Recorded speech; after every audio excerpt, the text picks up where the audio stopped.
Welcome back to a new chapter of Gentoo. With the new generation of consoles just warming up, we've got an exciting season of games and tech ahead of us. Catch it Mondays on KNWT, Channel 8. This week sees us light on game releases, with only 2 titles worth mentioning releasing. First up is Little Nightmares 2, marrying macabre imagery with 2D side-scrolling platforming and puzzle solving. The original Little Nightmares proved to be a hit with horror fans when it first launched in 2017.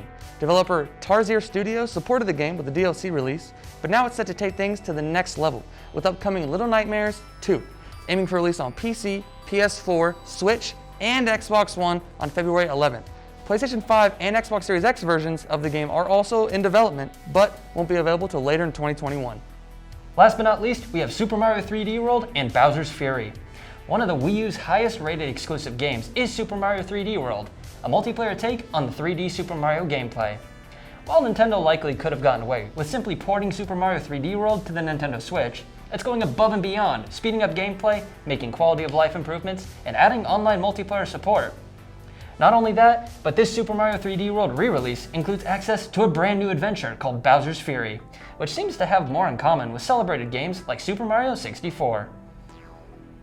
That's all for this week. Next up is Cade with a different reality. It's like a VR headset, right? Something like that. Something like that. That's what it looks like. It's a big old... Look, I'm peppering them!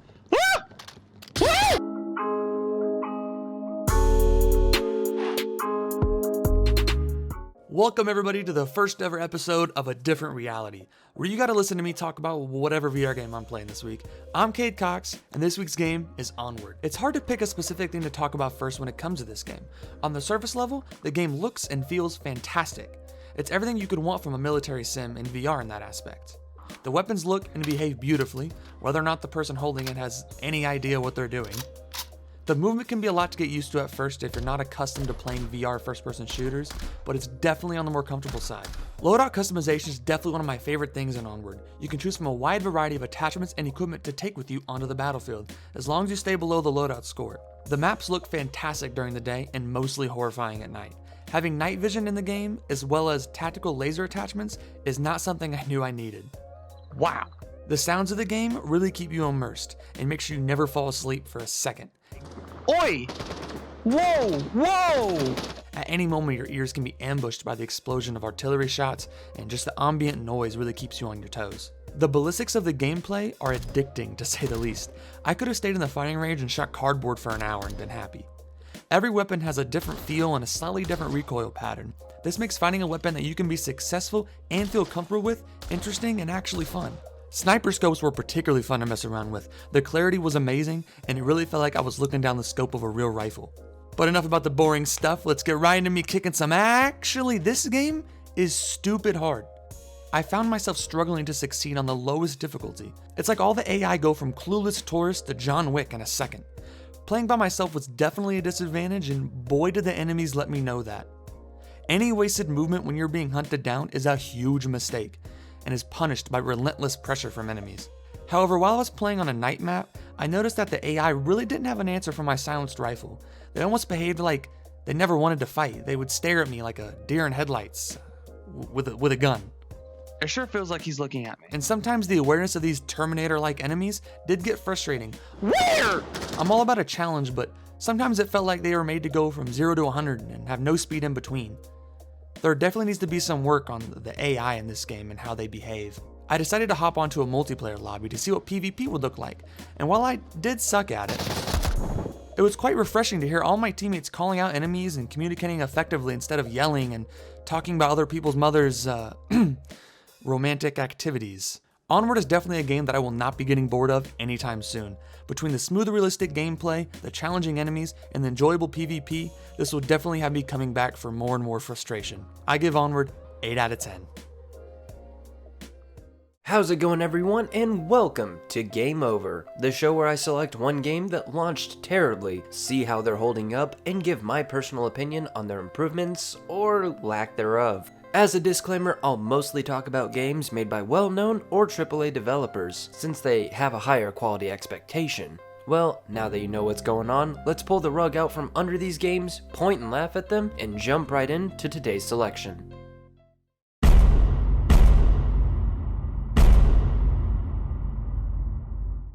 It's no secret, the Battlefront II forever changed the gaming industry, primarily in their loot box system. However, this game does have some positives. It looks and sounds gorgeous, truly immersing you in the Star Wars experience. The game also provides a lot of missing content that its 2015 predecessor lacked, like an actual good model for Chewbacca. Look at it! It's ugly, isn't it? Now, while this game's direct support has ended and it eventually turned into a very polished product, it launched with one of the worst, and I mean the worst, pay-to-win gambling schemes in modern gaming history, locking tons of new content behind paywalls and making it virtually impossible for free-to-play players to achieve or at least stand a chance against the whales who bought into this scheme. Characters would be locked for outrageously high price points that, yes, while possible to unlock, would require an unholy amount of grinding to achieve. On top of that, the game's ability system in the form of star cards were so difficult to acquire and upgrade for free-to-play players that it forced, no pun intended, you to spend more money to only have a chance at getting what you want.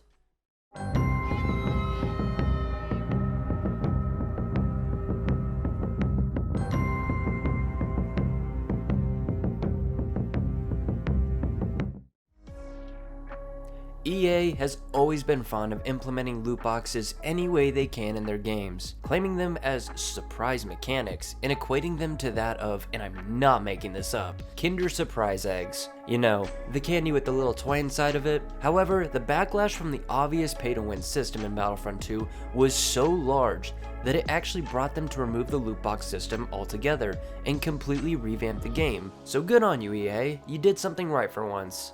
On top of all of that, it actually prompted the country of Belgium into making loot boxes in video games illegal. Now that's just a whole new level of you messed up right there. While Battlefront II made headlines for its absolutely atrocious launch, it also made one of the most historic comebacks in the gaming world. It's a polished and much more fair product with a still very active player base. Heck, I picked it up on PC in January and I've had a blast playing it since. Whether you're a diehard Star Wars fan or just a casual gamer, I would absolutely recommend getting this game despite its terrible launch.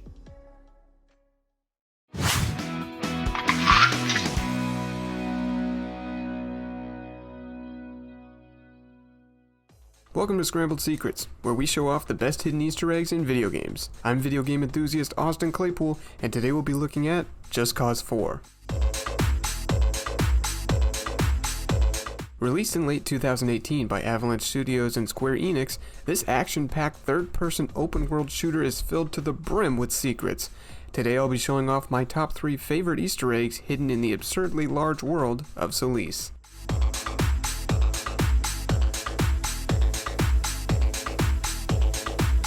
Hidden in an unfinished construction building is a peculiar party. Enter the building and you may hear a familiar song playing. This tune is none other than a-ha's Take On Me. Follow the beat to find a black and white room nearly identical to the one seen in the 1985 music video.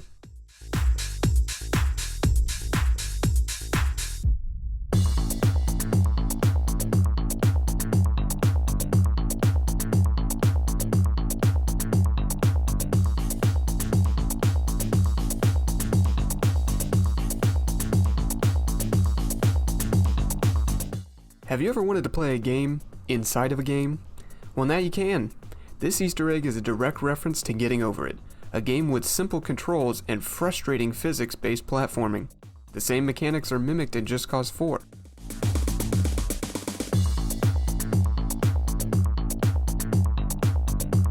And what is the reward for completing this challenge, you might ask? Well, you'll have to beat it yourself to find out.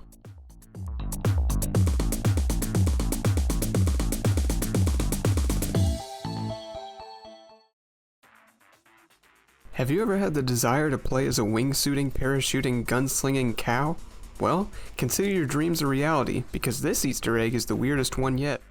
Hidden in the southwest corner of the map is a weapon called the cow gun. This magnificent piece of equipment lets you turn any NPC into a cow. It's as simple as that. You can even change yourself into a cow. Now you can fly around and cause chaos as a farm animal. Why? Just cause.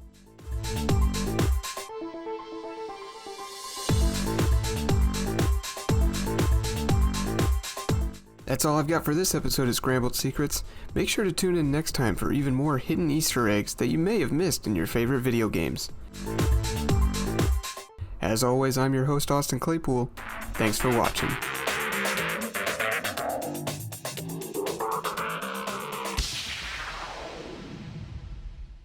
Well, we are officially back. Welcome to the newest episode of Monkey Plays. This season, we are going to be playing Rust. What is Rust? The point in Rust is to survive. You have to overcome struggles such as hunger, thirst, and cold. Build a fire, build a shelter, kill some animals, and finally protect yourself from other players. In this series, we'll be playing with our friend Trendon. He has over 2,000 hours on this game, so I decided to ask for his help as we try to survive Rust. For this episode, we are simply going to meet up with each other, gather resources, and build a base. You have to gather materials such as wood, stone, metal, sulfur, cloth, scrap, and much, much more. Today we're going to be sticking with the basics, just looking for stone, wood, and cloth. So without further ado, welcome to Rust.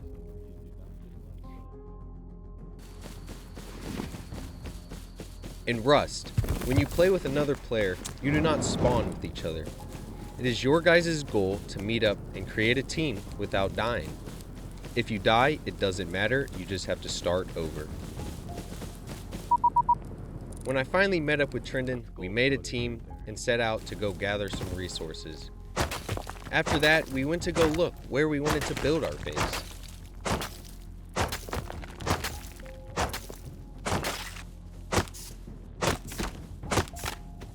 No.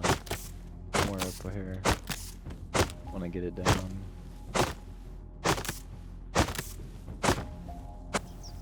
After gathering enough resources, Trendon and I decided it was time to go set out and look for a place to settle our base. But first we attempted to fight another player, which turned out in being a failure. We just turned around and went back to looking for a suitable spot to place our base.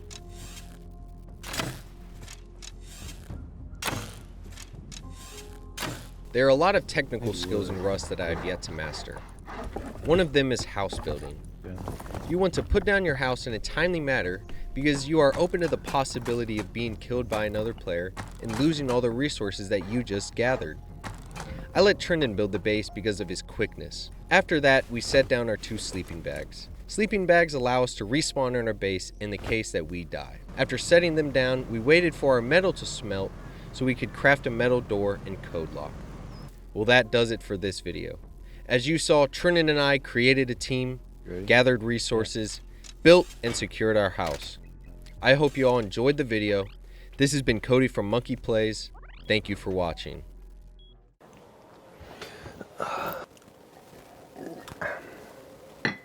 Welcome to Hidden Gems in Gaming. I'm your host, John Taylor, bringing you weekly content as I dig around to find games that may slip under your radar, but I can rest assure you, these games are not something you want to miss. Whether you game on PC or console, there's always a hidden gem waiting for you to find. This week's hidden gem is Hades. That was for last time. Hades released on PC and Switch late last year and received a lot of praise after its launch. This hack-and-slash roguelike follows Zagreus, the son of Hades, as he attempts to escape from the underworld to reach Mount Olympus. And with the aid of gods and other Olympians, his journey is met with a random series of rooms generated with different enemies on each of the 4 levels of the underworld, and a boss stopping his path to the next level.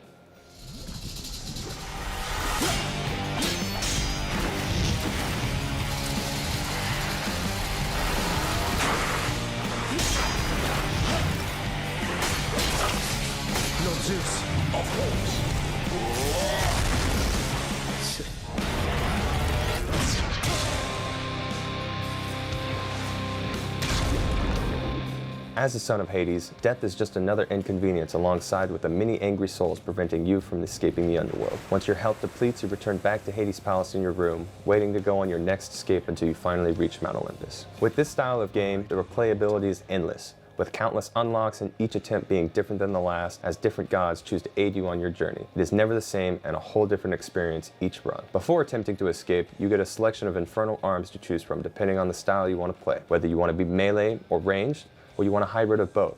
It's all there for you. Or you can use a grenade launcher machine gun combo to really plow through the enemies. That's my favorite. Now, my favorite thing about this game could be the story included in the game, with each character having its own background and development as you go through the game. Or it could be the amazing art style of the levels and characters that really make playing this game a whole different experience on its own. But I would have to say my favorite thing about this game is the connection it has to Greek mythology. The style of the game and the characters all connect back to Greek mythology with a twist the developers added, with each one of the gods having their own slapstick responses to the other gods you meet on your journey, and each offering special powers connecting to their own powers that aid you. Going throughout the underworld, you could run into Charon and Sisyphus.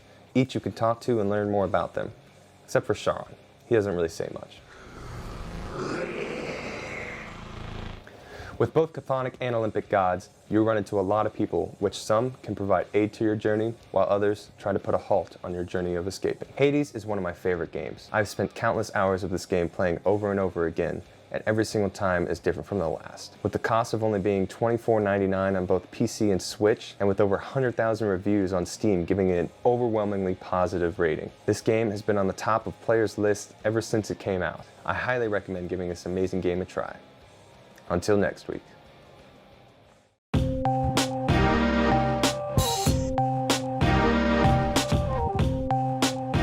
Hello everyone, and welcome to a new episode of Project Delta. It's the first episode of this season. I'm your host, Aaron James, taking over for our gone, but still with us, brother, Dalton Speece.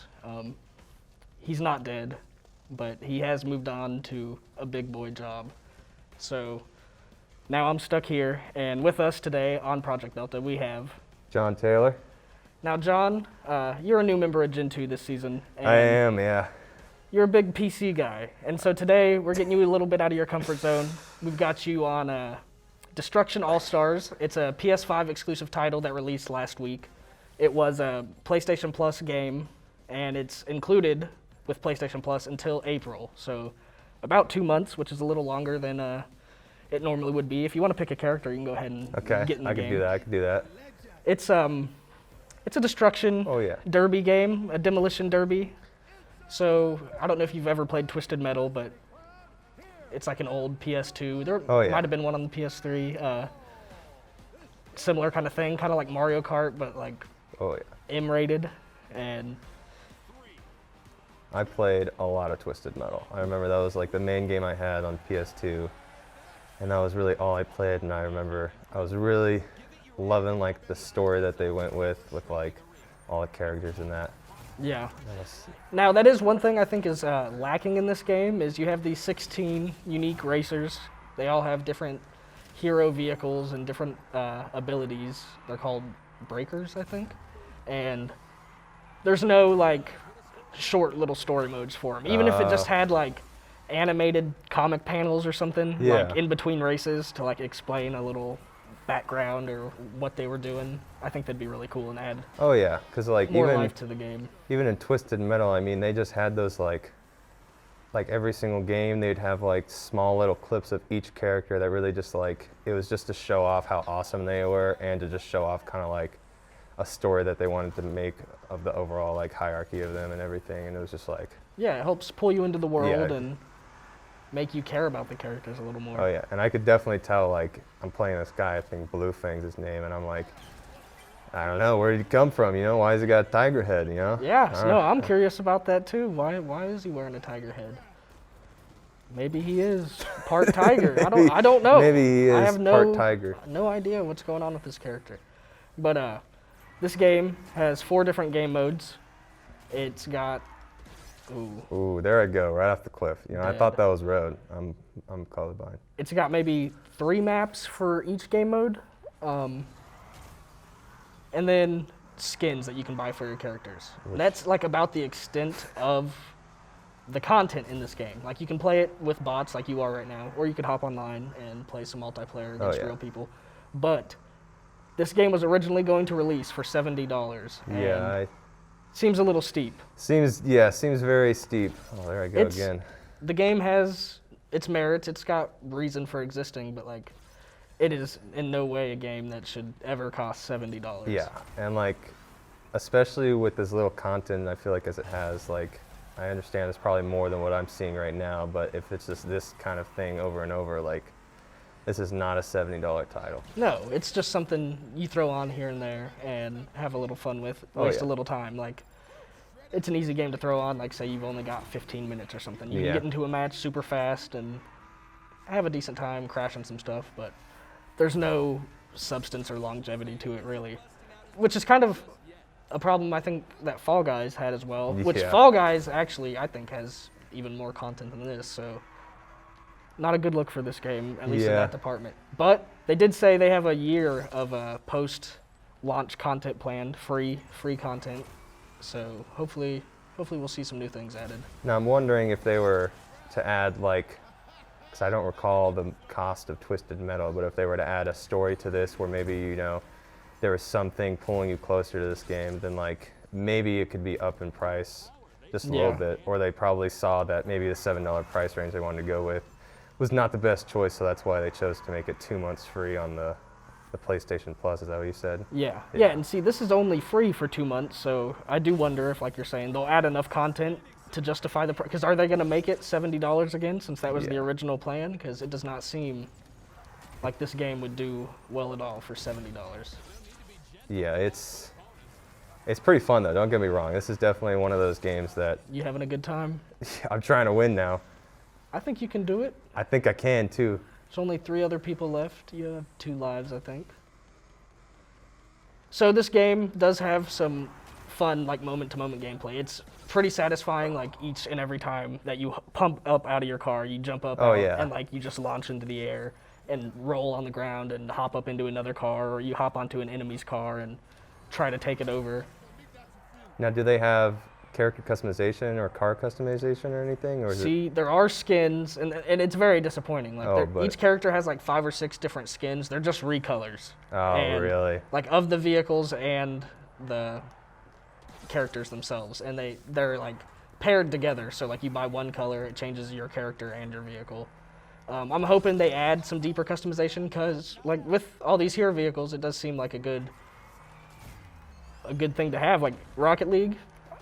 Don't play it a ton, but you can get pretty in-depth on your car. Yeah, like, there is a huge market for the Rocket League stuff, I'll tell you that. And just a little thing like that, like, adds a reason for people to grind more than whatever you're trying to earn, just some simple recolors. There's even new voice lines, and oh, wow. I did it. John with the first place victory. Nice. You should hop into a different mode now. Okay. Check out a different one. I'll switch it up. But... Were we just... No, we were in Gridfall. Let's switch it to... switch it to Carnato. Carnato? Gotcha. Yeah. Nope, that's Stockpile. Oh, what? Carnato, there we go. Whatever map you'd like. Medium now. Yeah, you have all these different characters, and... Like, don't get me wrong, they're all styled really awesome. They all seem like they have really cool, like, kind of backstories that could be explained. But what is the backstory? Yeah. But exactly. I think there is a little bit of lore when you go to the customization menu, but I mean like 3 sentences and that's it. Nothing really impressive. It reminds me, I don't know why, but it reminds me of this game mode from Dead Rising 2 where you just like be in this huge kind of arena like this and just I know what you're talking about. Slamming zombies with motorcycles and weapons and stuff like that. Sometimes you're on like the chainsaw bikes. And you know exactly what I'm talking about. Putting like the buckets on their heads. Yeah, exactly. You're just there for destruction. That was a pretty fun mode. Oh yeah, and it reminds me of this, but like that's literally a mini game, a part of a big game that had its own story mode. So I'm just like, $70 for just that? No, I would not do that at all. I didn't look at the instructions, so we'll figure it out. Yeah, so in this, you have a team. You guys are trying to crash the other team. You'll get gears as you do. Once you have like 1 to 5, 15, 30, 50 gears, you crash your car into the Carnato, the tornado in the middle. Oh. And that's how you bank your gears and get your points. So this game, is it free now that it's off of the PS Plus, or is it still cost money to buy like off of that? Or is it only an exclusive for, I don't know how PS stuff works. It is free until April. I don't know the exact date in April, but it became free last week. February 2nd, I think it was, and now it's free. Nice. So they 1 might. point. So they might. They're going to start charging money, but I don't know if it's going to be $30, Yeah. $40. Hopefully they reevaluate, or maybe, like you said, by the time that Yeah, maybe they have April some rolls added around, content. they've beefed it up a little bit, and it can justify its price a little more. Yeah, I'm not finding any cars. I do think like the core gameplay like is good. Oh yeah. They could do more than just these little maps. I feel like I don't know. I'm not saying I want Battle Royale, Demolition Derby, but like they could almost do something in that vein. Yeah, especially like, with the free running and stuff. It doesn't have to be a huge map, but the gameplay maybe super having like fun. 30 cars instead of 60. Like imagine I if don't this know. was like styled like a GTA with this kind of gameplay, like the style they're going with and stuff like that, like open world. Like running open around world, like that'd be that. actually kind of dope, and it's just like kind of like a Burnout Paradise or one of those games like that where you just go along. All right, so thank you so much for being on the show tonight, John. Yeah. I actually think we're about out of time. Oh, okay. But I appreciate you and your mediocre driving abilities. My mediocre. I won the first game. That's all that matters. But thanks everybody for tuning in to Gentoo. This has been your episode of Project Delta. Talk to you next week.